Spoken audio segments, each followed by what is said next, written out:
So, welcome everyone to the panel I'm doing on finding frame data in our sports games. But first, a quick introduction on what is frame data. I'm sure we've all seen the numbers, startup, active, recovery. This GIF kind of goes over, what each number signifies. Startup, the number of frames till the first active frame. In this GIF example, you see startup 2, active 2, and recovery 2. That's what I can see from here? Yeah. So, most people mainly care about just the startup and the frame advantage, and yeah, that's pretty true for most situations. But let's talk about it more. Why would you want to use frame data? And aside from the obvious, it's a quick overview of the timing info of the attack. Startup, active, recovery. Having all the frame data available gives you quick access to answers to questions like what's my fastest move, or you can learn new things about it, like oh, okay, so this is my fastest move. That means theoretically I can punish this move my opponent has every time, and there's no guesswork involved. You don't have to go to training mode and mash it out, thinking that it might not work. You'll still have to go to training mode to actually practice it, but you won't be chasing deadheads, basically. You can also learn things you never would have known about the move. Oh, this move actually had some invulnerability? I didn't know that, but it should be noted in the frame data. Or this move has a lot of untech time. Maybe I can use that in my combos, launch it really high, go back to neutral, and then link something else. Basically, you can learn a lot of these things by just playing and observing, but frame data is kind of a shortcut to that. And again, this is only timing information. It doesn't talk about where the hitboxes are. So there's this quote from Bucktooth, which is an old school CBS2 player that I kind of stole the quote from. And this quote here: "Match experience can replace knowledge, but knowledge can often let you come to conclusions that would otherwise require match experience." It's basically saying you could learn everything by just playing the game, but frame data is kind of a shortcut. It can basically save you time. Instead of testing every permutation of every combination of moves, the frame data is there to basically show you some common things that you can do. So, where have you seen this data? Well, if you've been playing Arc System Works games, you've probably seen it on the Dustle Wiki. I've used the techniques mentioned in here to find the info in for BBCF and BBTAC. I didn't do Xrd because the 4Gamer wiki actually had all the numbers already. And I figured, you know what, if they're going to do it, hey, if you're going to do it, then I'll spend my time doing other stuff instead. So, yeah. So, there's two main things that I do with finding frame data. One is going to training mode and recording video, and the other is data mining, which is a fancy way of saying look at the code that's in the game. Each has their own strengths and weaknesses, but you combine the two for the best results. So this first section is going to be about video recording, and first main thing is you need 60 FPS video because these games run at 60 FPS. Technically, it's not always true that one frame of video is equal to one frame in the game, because sometimes the game might slow down especially if there's a lot of particle effects or whatnot in the screen, then that video game frame might take a little bit longer than actual video frame. Let's see. Let's say, so when a fighting game slows down, the game doesn't skip frames. It just slows down, like those old school shooters or old school old school bullet hell games, where there's a whole ton of bullets on the screen. The whole game actually slows down. Your character moves at a slower rate compared to, when the game's, running at normal speed. That's because the game logic is tied to the actual refresh rate of the game. It doesn't skip frames like in, say, most modern 3D games or anything like that. So, yeah, you really need every frame. You can't skip frames. The game won't let you. So Usually you use training mode because that's a much more controlled environment. It's easier to reset situations and whatnot. But if you're working with like arcade or something like that, it might not always be available. But yeah, use training mode if you can. And basically, you just record video and then you step through and count frames. And so you might have noticed the training mode or video playback recording line when you're in training mode. When you actually play back the recording there, it says replaying and then there's a number. That's actually your frame count from when you actually started. So that's very useful for counting frames because you actually know the exact frame the game is on when you play back the video. So, strengths of this. One is you don't have to know much about the game's engine to actually use it. So you just need to play the video and get the numbers basically.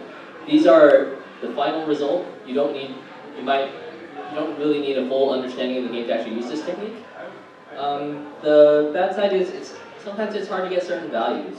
Sometimes like how many active frames are removed? How would you test that? Yeah, there are ways, but it's very annoying to set up. So yeah, stuff like that. You kind of need to just accept that training mode isn't going to help you find everything. So let me pull out a video right here.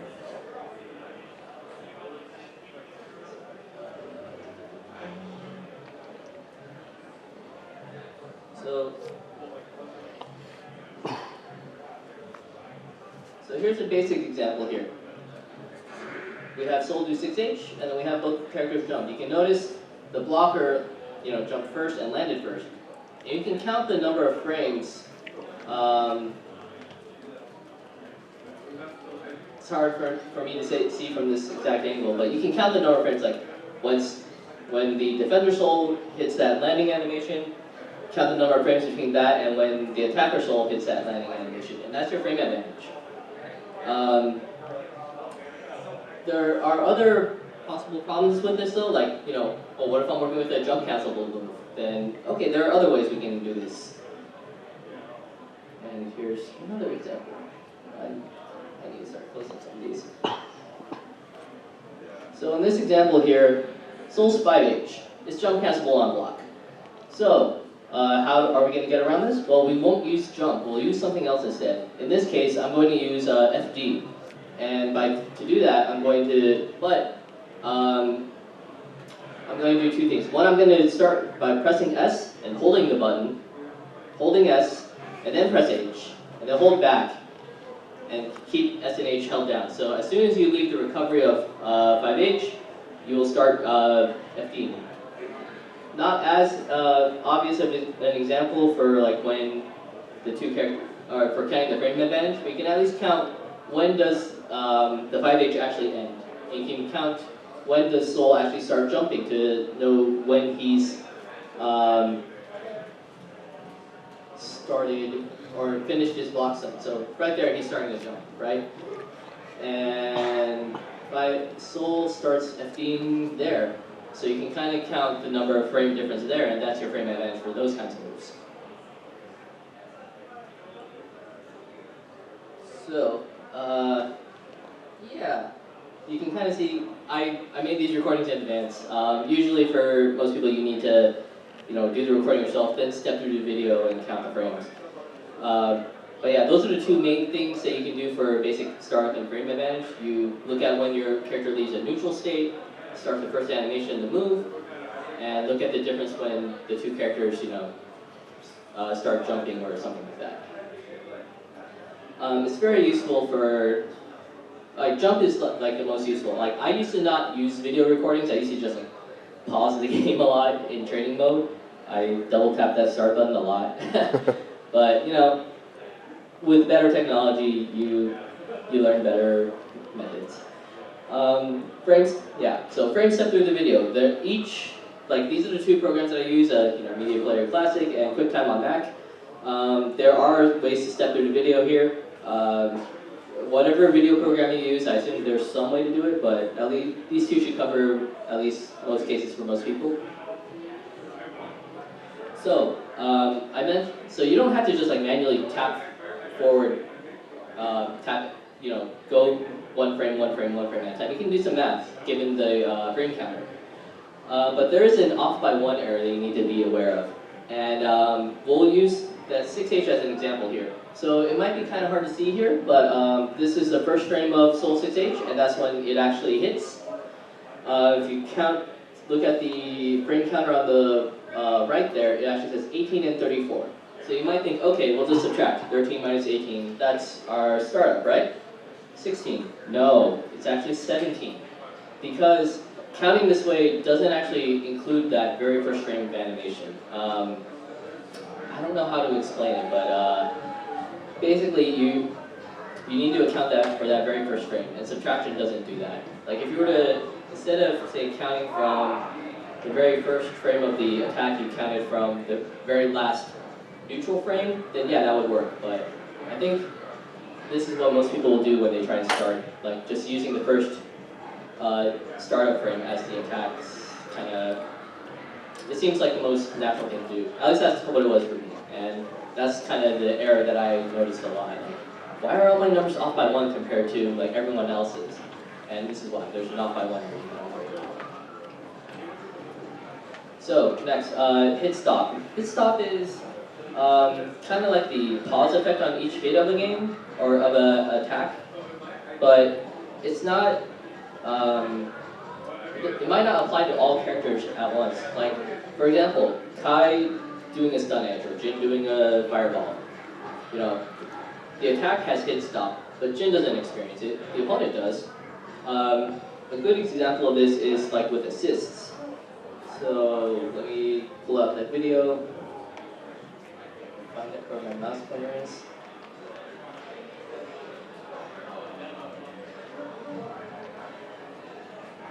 So this is BB tag. We see Hakumen here. He's doing that. You can kind of notice the difference between the timing of the two hits. Like when he whiffs, it's a lot faster than when he actually hits Hakumen. Even though, even though it might not be that noticeable. Here's an example with Merkava there, kind of helping us time things. You'll notice Merkava's free to move, but Hakumen and Ragnar are stuck in place. And you can notice that the fireball from Merkava appears here, and Hakumen hasn't even done his second slash yet, right? But on whiff, or where's the rest? Oh, did I get the wrong one? Hold on. Yeah, okay, sorry. Wrong video. So, okay. But you see in this example where it whiffs, Hakumen's already finished his second slash before Merkavi's even fired his fireball, right? So it's just basically showing, his stop's a thing. It freezes the two characters in place, but other things in the game are not affected by it. So like in this example, Merkava's free to move while Jin and Hakumen are frozen. So that's what hit stop is.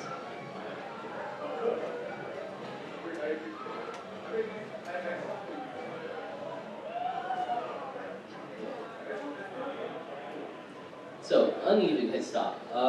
This is fairly rare, but it does happen. So, you know how like with Hakumen and Jin there, they both experience hit stop when Hakumen hit it, right? The amount of hit stop might be different between the two characters. The most common case of this is actually on counter hits, at least in BlazBlue. I believe it's true in Guilty Gear as well. This is also why you can like do in BlazBlue when you do a counter hit, OD cancel, and they try and burst. You can block it, but on normal hit, you try and hit OD cancel and they burst. They actually hit you. It's because you have a couple of extra frames of advantage due to the counter hits, and they can't burst during that extra hit stop. You can't do anything during hit stop. In fact, this is why like during when Hakumen does Yuki Kaze and he actually catches you, and you're frozen there, and you're like just mashing RC, and nothing happens. Yeah, this is why hit stop basically takes precedent over most things. You can't do anything. It's very rare, but certain attacks have uneven hit stop on block versus on hit. I think the most common example I can think of is like Ragnar's Nightmare Edge. On a hit, it does one less frame of hit stop. I think just to make people fall faster, so they actually fall into the final ground hit and whatnot. Auto guard also affects hit stop. Like with Bang or Hakumen's 5D, when you hit him, Hakumen actually forces you into a state of hit stop longer than it would be normally. Like it's kind of why you can't really like safe jump those kinds of things. You're stuck in a lot of hit stop, and the defender's free to move before you are, so you're just kind of stuck there.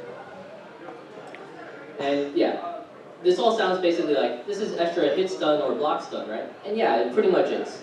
And but there are some key differences. Like I mentioned, third parties like Merkava Assist is free to move during this.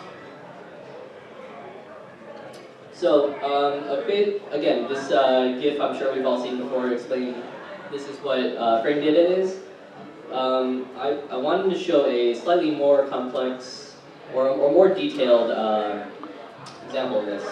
So here's kind of like the same graph. The numbers are startup, active, recovery. Numbers are kind of different, but you'll notice like in this and in the example GIF, it doesn't account for hit stop, right? So what if we did? Like, let's say, what if we had 5 frames at hit stop? What would it look like? It's pretty similar, actually. It looks like that. So it's basically, as soon as it hits, right after it hits, both characters experience 5 frames of hit stop. And they're both in that same state. See, the attacker is still technically attacking, and the defender is still in block stun during those hit stop frames as well. So, similarly, if it's like uneven hit stop, it's like, let's say defender or attacker takes 5 frames hit stop, defender takes 10 frames. What would it look like? Well, kind of like that. You'll notice the attacker experiences only 5 frames, defender takes 10, and you'll notice that the frame advantage is actually different now. So yeah, it's basically like extra block stuff. So for EV tag, there's a in-game hitbox viewer. Same with Guilty Gear. But I do have to stress, you kind of have to be careful with this. The hitboxes might not always be accurate. For example, in the Guilty Gear hitbox viewer, when it was first kind of like in beta phase, it didn't actually rotate some of the boxes correctly. Like when Kai would do air stun edge, the box would just kind of like be straightforward instead of like angled downwards, like how it actually is in the game. Another thing is they don't always, you might get the wrong idea for these things. There's this, the way these games work, they actually have this function that disables the attack boxes. I'll show a quick example. I'll show 2 examples of this. One is very obvious, the other is a lot more subtle. So here's Narukami, he's got a 2B, but you just saw there, it just like flashed a whole bunch of extra red boxes, right? Like anyone who's played BlazBlue or Persona knows he doesn't have like 4 hits on the blue. He's got, okay, 1 hit, 2 hit, that's it. That should be it, right? But no, if you were to rely solely on hitboxes, you would think, oh, this thing does like 4 hits, right? No, that's wrong. That's what you might see normally, but I actually tried to time my run right through these phantom attack boxes. You'll see here, Jin's running through these attack boxes. Nothing's stopping him. These attack boxes are not active whatsoever. So if you're going to rely on hitboxes, you have to realize this might be the case, and you can't fully rely on them all the time. Yeah. This is definitely also true in Guilty Gear. I noticed it with Kai's jump slash. It actually has 2 hits if you look at the hitbox viewer, even though we all know it's only 1 hit. And it's for the same reasons. They're disabling the attack boxes to basically reuse those hurt boxes and the animation frames and whatnot. So all that to say is basically, yeah, use the hitbox viewer, but be wary. It might be wrong. So, recent training modes have added additional tools to help us. In Dragon Ball, it actually lists the startup and frame advantage in real time. Like if you do a fireball from full screen, it'll list the frame advantage as a lot longer, as opposed to doing it like right in the beginning space. that's very nice. It'll save you a lot of time if future games actually use this. Hopefully they do. But you'll notice, like in other games, they actually use like the invincibility effect. You see Ragna's attack is whipping on Azrael right there, right? And you see that white ring. That's showing that he's actually invincible to the attack. It might be a little easier to see in motion if I can find my mouse. Oops.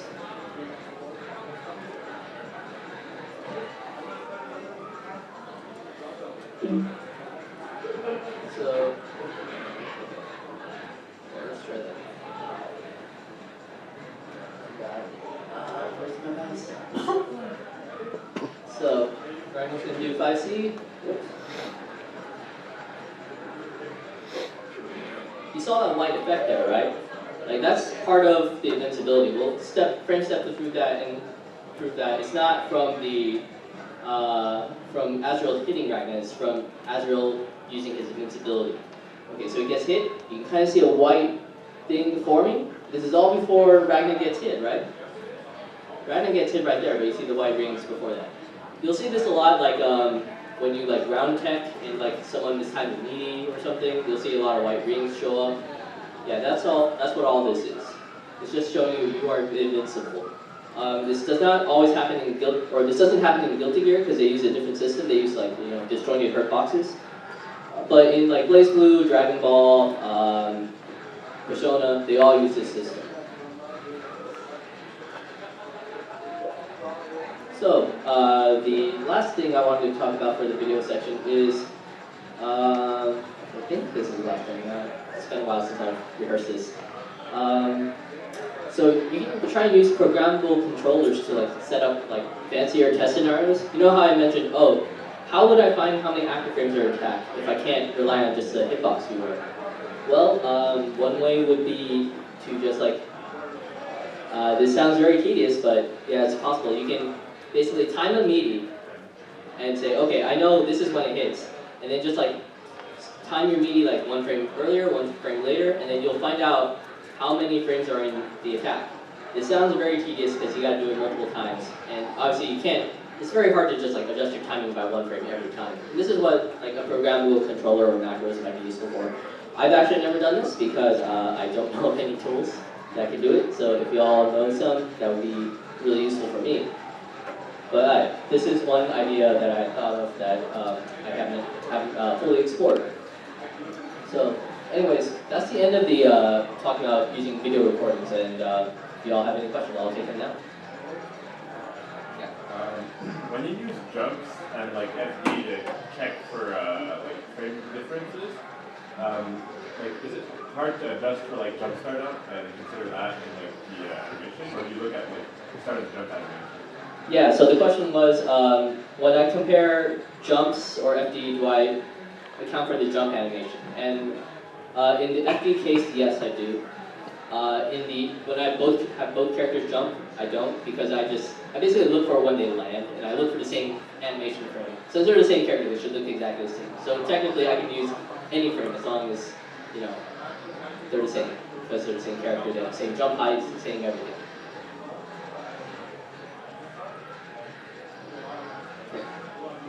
Yeah. So, if the game, using Kill IF as an example, Okay. They have a pretty limited training mode, so it doesn't really have a block and then jump after like hit. Oh yeah, like in all these, I recorded myself doing the attack, and then I'm the dummy who's holding back and then holding up immediately after blocking. So yeah, I think you can do that in Hillville. I actually haven't played it, so I don't know what things are available in training mode in that versus other Arc Smart games. But hopefully that'll work. If not, we can talk about it later and see what we've got to work with.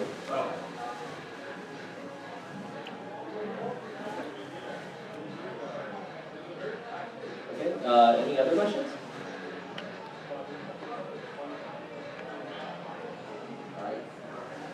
So this next part, talking about data mining. It's, well, let's just say I'm going to have to assume you know a little bit about programming to use this part because we are going to be looking at code. Hopefully most of this you can kind of understand without it, but you know, just fair warning, we are looking at code. So, general overview of this. I basically took Dan Carrion's work from his BB parser tool for BBCF and Xert, and I think it also works on Dragon Ball. I took those files and I started work on this. His GitHub is there, Dan Carrion /BB tools, and it basically converts the character files from the PC version into, I guess, for lack of a better word, human-readable code. All the examples in this section will be from BBTag because that's what I worked on most recently, but the concept should work for all our system interfaces. Yeah, the functions will vary from game to game, but yeah, all the concepts should apply. So, why would you want to use this? Well, you can find exact values for things very easily. Like, you'll see in the code, it'll say like, untechable time 32. Well, okay, you got 32, this thing has 32 frames of untech. It's very, very clear in that manner. Or it'll say, hit stop 12. Okay, it's got 12 frames of hit stop.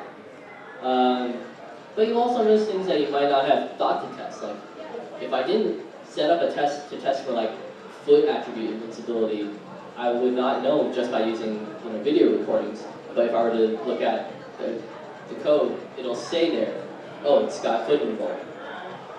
Now the bad side of this, this requires a lot of knowledge to actually use, and that's kind of what I'm going to help get you guys started on.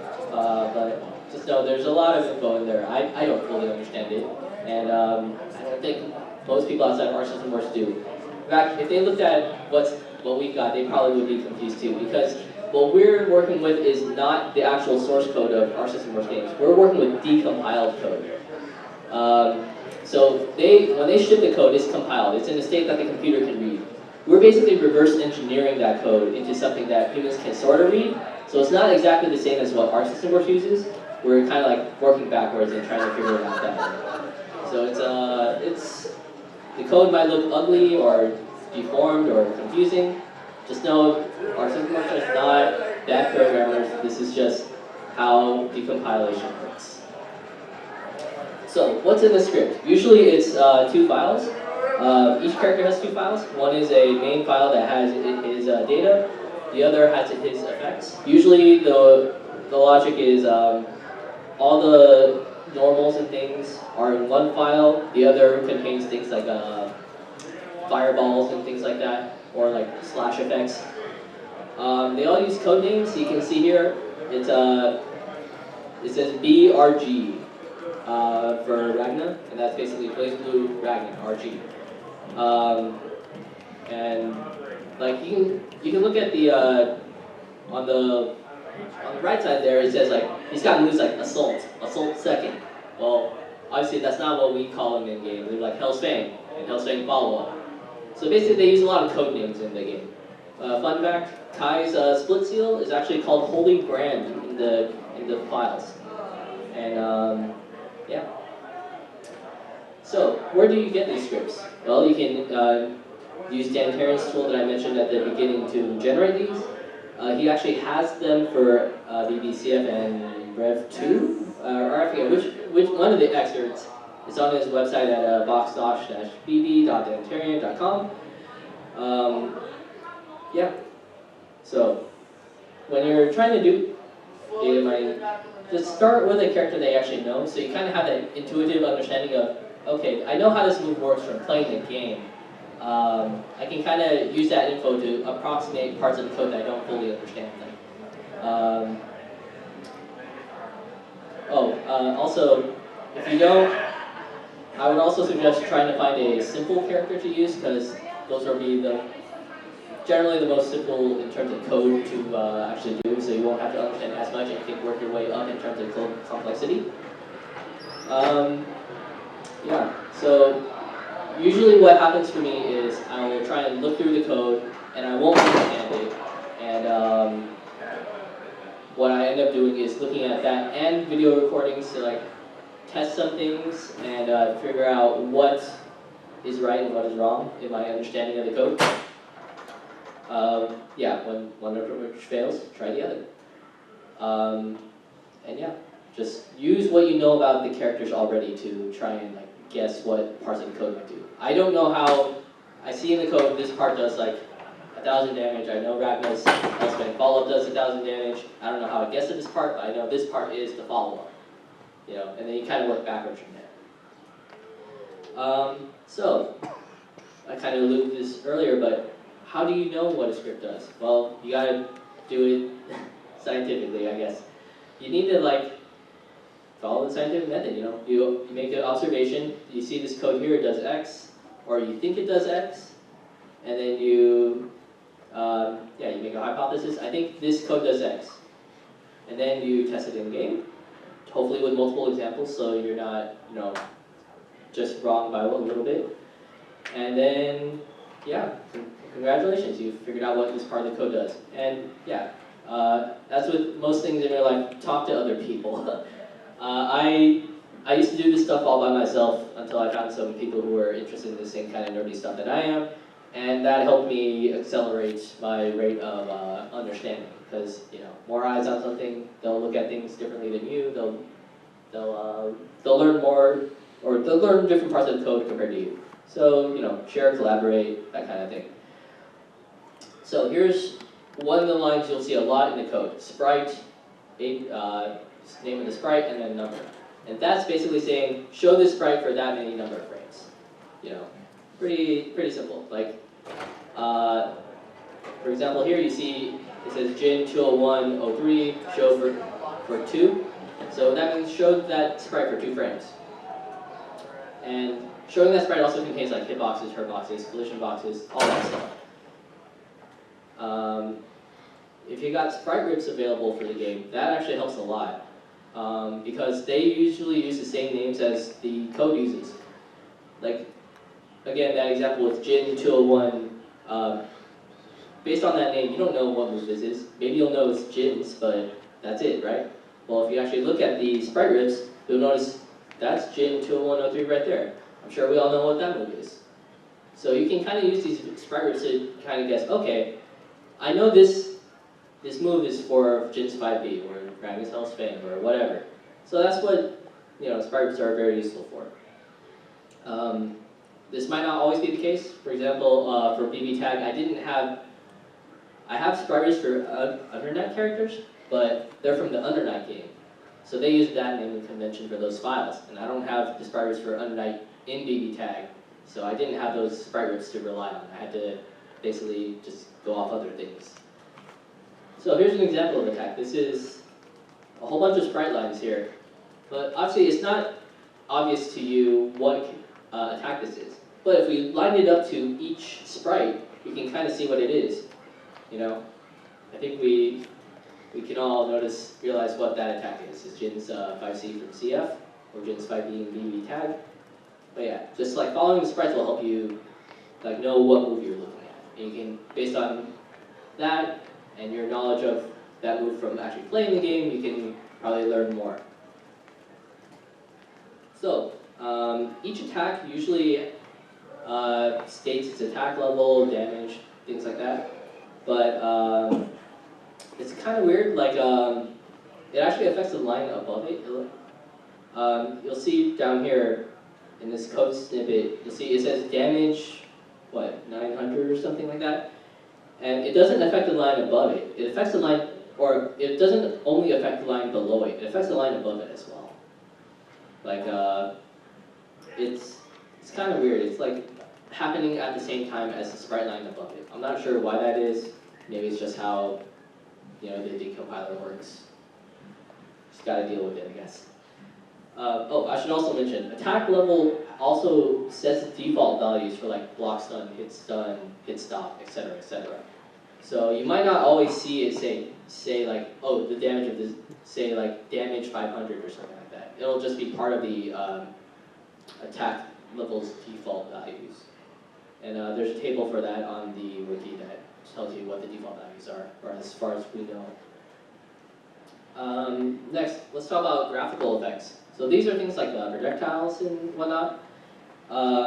They run basically in parallel to the sprites, or to the character's main sprite effects. And again, they start on the line above it, just like the attack modifiers.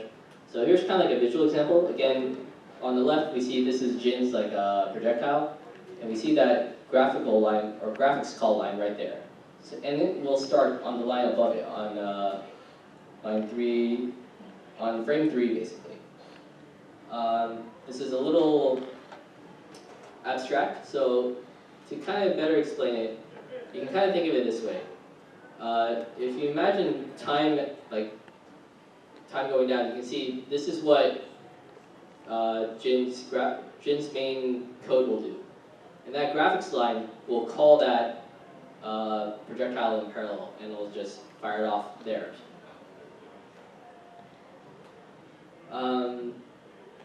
Multi-hits. Okay, so from what I've explained here, you might not know how many attacks or how many hits are in an attack. Like, for example, let's see where I can find this.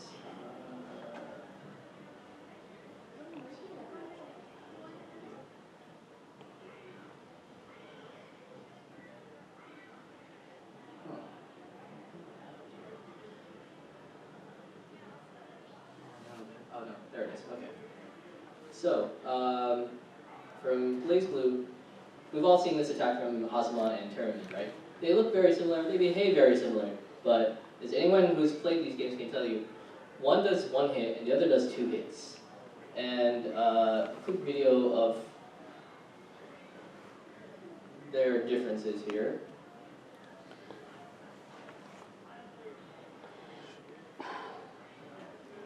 So Hazama's JB, yeah, 1 hit, right? And it can cross up 2. And you notice the frame that it hits on is different from like when he does it like from the front. You see his like this backflip part, you cross up with it, right? Compared to before where he's just like hitting you with, you know, the front part of his foot. So Charmy has the same thing, but his is 2 hits, right? Look, he's hitting you with the front part and then the back part. Why doesn't Hazama have this? Well, it's in the code, and I'll show it to you in a moment. But yeah, you can see Termin's kind of got 2 hits, Hazama's got 1, but otherwise they look like the identical attack, right? Why is that? Simple. Let me pull it up.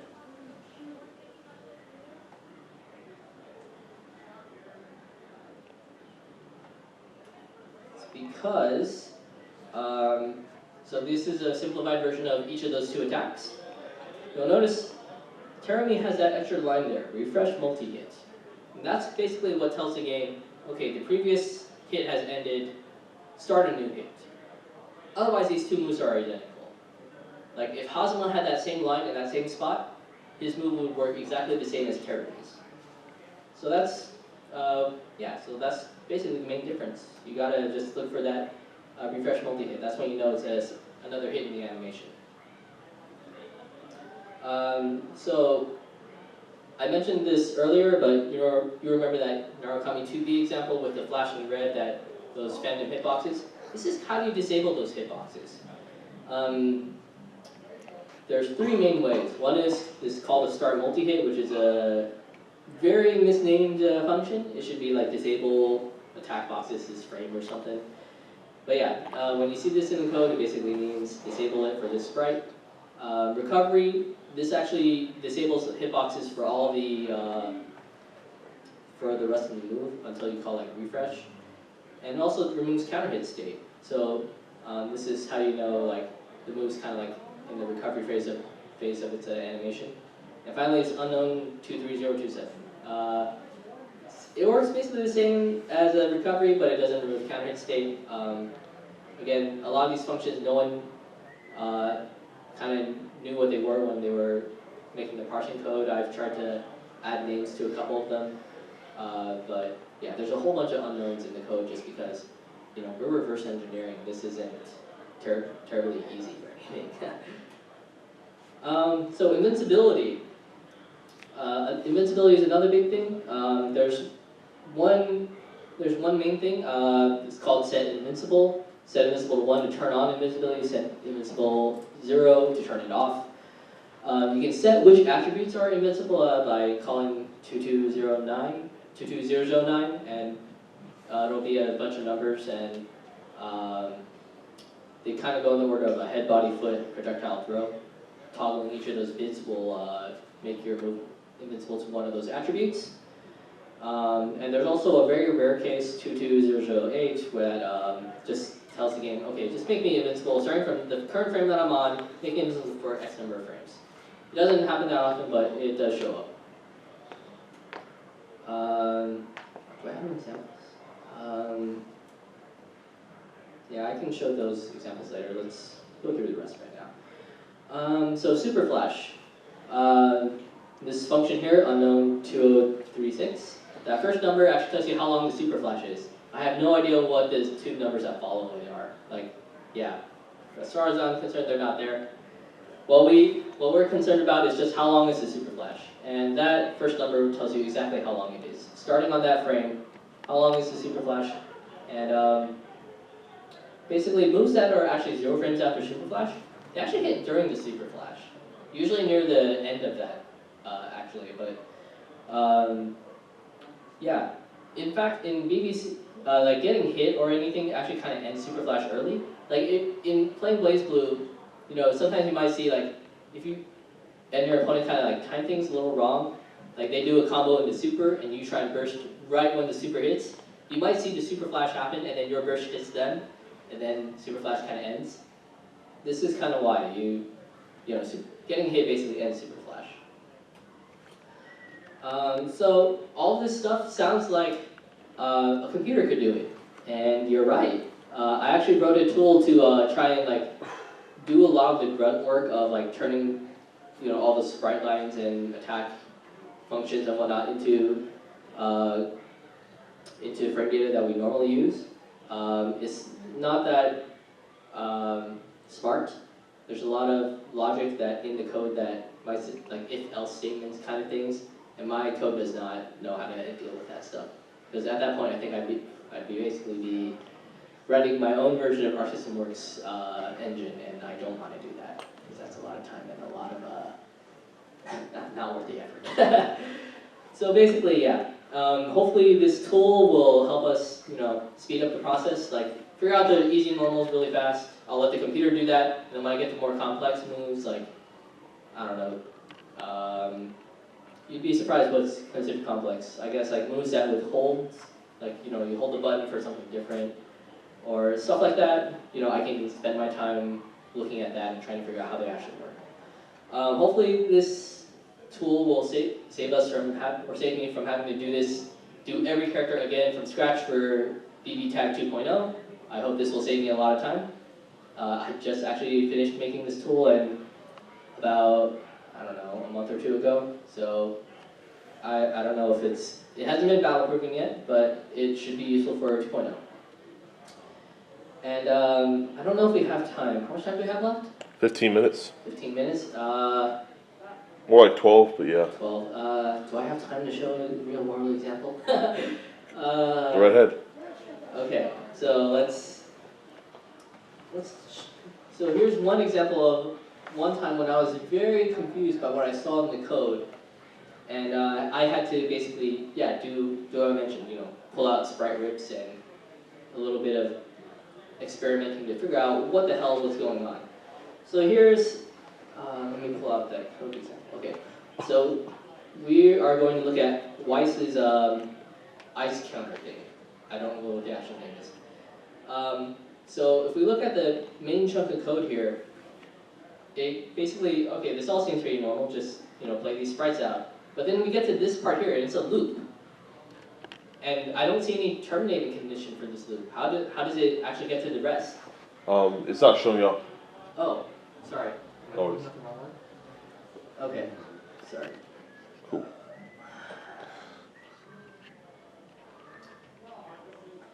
Is there a way to zoom in on this? Sorry, hold on.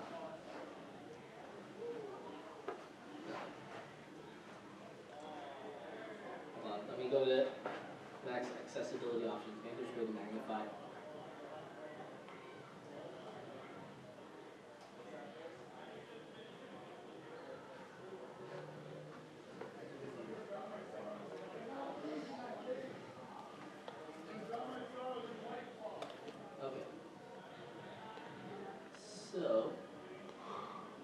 this is...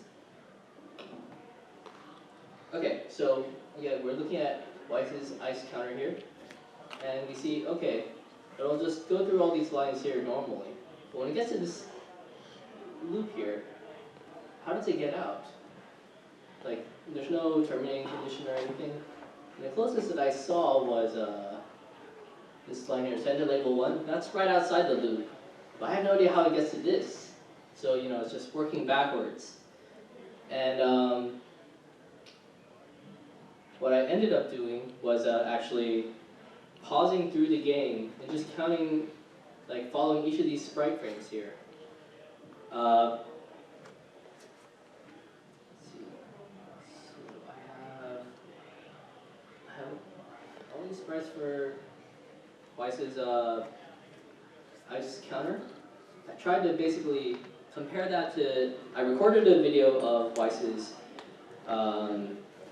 ice counter. And I basically stepped through it, or sorry, wrong character. Oops, hold on.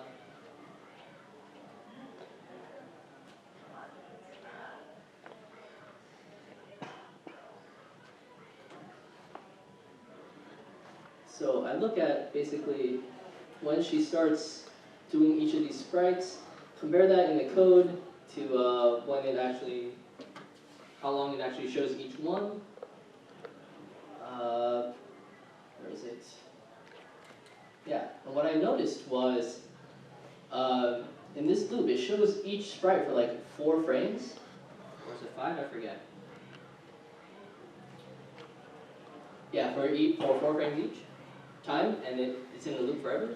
But I noticed in the code, like it actually stops after a bit, and it only shows one of these for like 3 frames. And I'm not sure why that is. And then, but then what I noticed was, so what I noticed was up here, there's this loop-related thing. And 17, okay, we saw that here, in upon 17, and that's what sent us to outside the loop. I saw this 40. I thought, okay, maybe that has something to do with it. You know, this is very much like forensic science. I don't know how the code actually works. I'm just trying to piece it back together backwards, like a scene of a crime. And when I stepped through the frames again, I noticed, okay, that 40, how does that relate to anything? Does it relate to anything at all? And what I noticed was, okay, after 40 frames, that's when it actually stops and goes to outside the loop. So what that basically told me was, it's just going to run everything after 40 frames, no matter what, it will step outside that loop. So I knew that at that point, okay, basically the startup of this, or this entire move is 40 plus whatever this is, 15, so 55. And yeah, it's a lot of like guesswork and a lot of proving things afterwards. So some intuition is required in just observing, and again, a scientific methoding I mentioned earlier.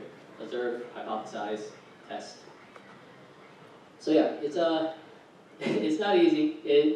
Basically you just need to make a lot of guesses and test and prove yourself right. Yeah, I think that's the end of my presentation. Any questions on anything from the video section or from this? Yeah. There's like older methods, for example, like looking at MOOCs. MOOCs aren't really available anymore, right? And then I think there was also like, you would know like the startup of one move and then you would like, compare it to another move. Yeah, that's a good point. There used to be this thing called MOOCs, basically kind of like magazines/books, that's where the word comes from. In Japan, that they used to publish frame data for games and they would just like publish it in a book. I used to buy those MOOCs and publish or put the results online for English-speaking audiences. They don't really do that anymore. I know 4Gamer made a wiki for excerpts frame data. They didn't do anything like that for BBTag or BBCF. But yeah, like if you have like just a couple of numbers to work with, you can kind of like use those as a starting point and like test other moves. Like, oh, I know from the MOOC, I know this book is like, this attack is like 5 frames. So I can use that and test some other moves. Like, okay, I'll just block this move and then I'll try and attack afterwards with this known 5-frame attack. If it punishes, then the frame advantage is at least 5. And if it doesn't punish, the frame advantage is less than 5. And you can kind of work backwards from there. Hopefully you have enough numbers to get a decent amount. Do you still think those methods are useful, or does this kind of replace them, or does it all work together? It's just another tool in the toolbox. It's if you don't have access to data mining stuff, then that's or if you don't have access to data mining and video recording, you can use it. So video recordings, again, there's some strange things with that. Like in BBCP, Celica had this really weird-ass property on her drive normals, where you could cancel the recovery animation in a block. So, it's kind of annoying. It's kind of annoying to test. Like when I was testing the numbers, okay, I'm just gonna hold up, and then when I test this out, I was like, oh, her 5D's minus 20. It's like, how is she not getting killed every time? And it turns out, oh, because she can cancel in the block. So, use all your tools. That's all basically I can say. Another question. Is the system data in these rips as well? Stuff like, I guess, roll? Where's the system data located? And the answer to that is I don't know. I think I'm sure there's some kind of source file for the system info, but I don't know where it is. In the rips that I've got, I don't see anything like that. That would help me if I knew where that was, but I don't. I know it's defined somewhere because there are some things that you notice at the start of every counter assault, it calls this one unknown function, and it never defines invincibility or anything in the counter assault itself. So I can only assume it's inside that unknown function somewhere, and that's probably some system level default thing. That's the end of my presentation. Y'all have any questions? Feel free to hit me up, or if you want to talk about this more in depth, I can probably talk about more functions and things later. Oh, actually, is there a Discord or something to talk about this kind of stuff? Is there a Discord to talk about this stuff? There's not officially, but I have been talking with or using Dantarian's server. He basically talks about a lot of general reverse engineering stuff for other games. So it's not specifically for this kind of work, but if you want to talk in there, I can probably send you an invite. I don't think he'd mind. If not, maybe talk to me on the Dustin Wiki server, I guess. We can talk about whatever in there.